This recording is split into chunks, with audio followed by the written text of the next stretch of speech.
You're listening to The Signal Report, weekly AI music news for Suno creators and indie artists. Every week, we cover the stories shaping the AI music landscape, from platform policy and copyright battles to tools, trends, and what it all means for independent artists building careers right now. Let's get into this week's news. Suno confirmed this week that it was the target of a security breach after a hacker gave source code to the outlet 404 Media detailing where the company's AI training data actually came from. According to the report, the data included material from YouTube Music, Deezer, Genius, and several stock music and podcast libraries, amounting to what the report describes as decades of audio content. The leak lines up closely with claims the RIAA has already made in its ongoing copyright lawsuit against Suno, which the company continues to defend as fair use. Suno confirmed the breach occurred, saying it was contained quickly after being discovered back in November. The company has not commented further on the specific platforms named in the leaked source code. New signal. Incoming.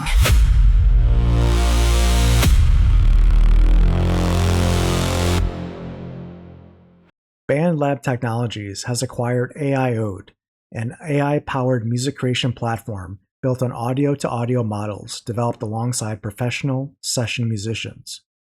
The acquisition gives BandLab a third production tool in its portfolio, joining its existing mobile app and Cakewalk's desktop software. Aiode's core feature lets creators direct performances section by section and generate alternate takes on a track without needing to touch or re-record the rest of it. Notably, Aiode was built on licensed audio from the start, meaning the deal folds a tool with a clean data licensing foundation into a larger, more established music technology portfolio at a moment when training data sourcing has become a central industry controversy. New signal. Incoming.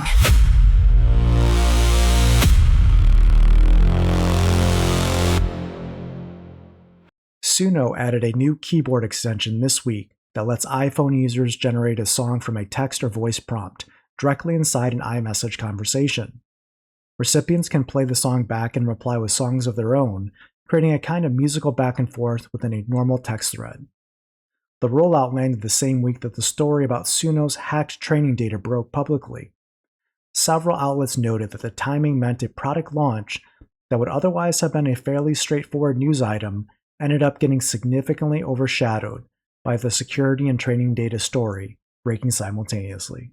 New signal. Incoming.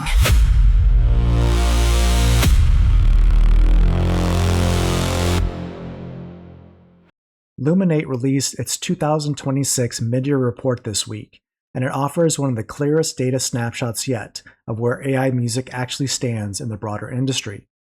The report found that global on-demand audio streams were up 9.8% in the first half of the year, while CD sales were up 16%, both indicating continued growth in how people consume music overall. On the AI side, the report found growing acceptance of AI as a production tool, with 54% of musicians surveyed saying AI tools now have a place somewhere in their creative process. At the same time, the report noted that no fully AI-generated track has cracked the global top 250 chart. The data suggests that AI adoption as a creative tool is significantly outpacing any actual breakthrough for fully AI-made songs as chart-topping hits. New signal. Incoming.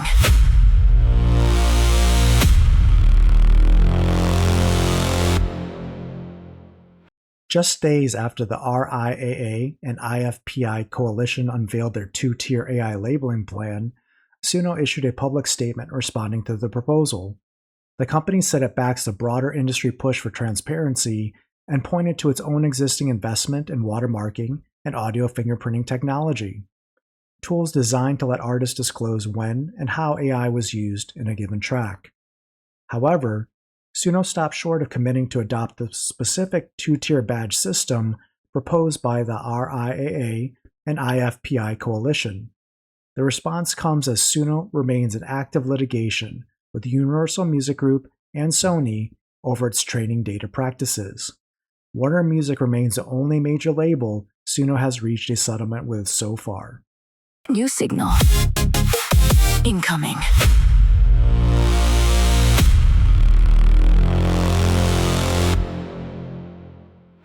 Philadelphia duo Makeshift Hammer discovered that their own catalog had been re-uploaded to Spotify under a fake artist name, with the track sped up or slowed down and paired with AI-generated cover art to disguise them. The disguise was convincing enough to slip past Spotify's streaming fraud detection systems, and the fake uploads racked up close to 50,000 listens per track.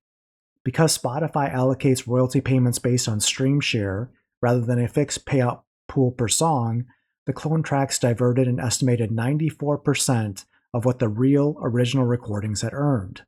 A second clone using the same tactic targeted the band again roughly 6 months after the first incident. New signal.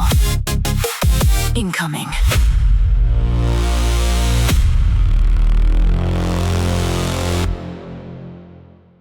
Warner Music has asked a New York federal court to throw out a lawsuit filed by the American Federation of Musicians over the company's AI licensing deals with Suno and Aiode. Warner's argument centers on timing. The labor agreement that session musicians are suing under was signed back in 2023, before Suno and Aiode existed, and Warner argues never contemplated payment terms for AI training use of recordings. The union is seeking share of the licensing revenue and settlement money that Warner and Universal Music Group have collected from their AI deals. Warner's position is that no existing contract entitles a union to that revenue share.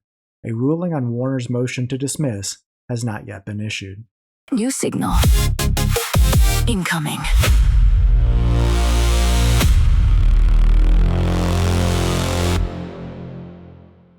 LANDR expanded its Fair Trade AI program this week, an opt-in system that lets artists choose to have their catalogs used to train AI music tools in exchange for compensation. The expansion adds a $1 million fund for recoupable cash advances, available to eligible artists through July 20th. LANDR also raised the artist revenue share under the program from 20% to 25%. First payouts under the newly expanded terms are set to go out later this month. LANDR says more than 30,000 artists have already opted into the Fair Trade AI program. The move positioned LANDR's approach as a direct alternative to the unlicensed training controversies surrounding other major AI music platforms, built explicitly around artist consent and compensation from the outset. Well, that's a wrap on this week's Signal Report. If any of these stories hit close to home, be sure to share the episode with a fellow creator. The more indie artists stay informed, the better we all navigate what's coming. New episode drops every week. Find SynRize on all streaming platforms, and be sure to get your AI music and creator updates during the week directly at synrizemusic.com, link in the video description below. We'll see you next week on the Signal Report.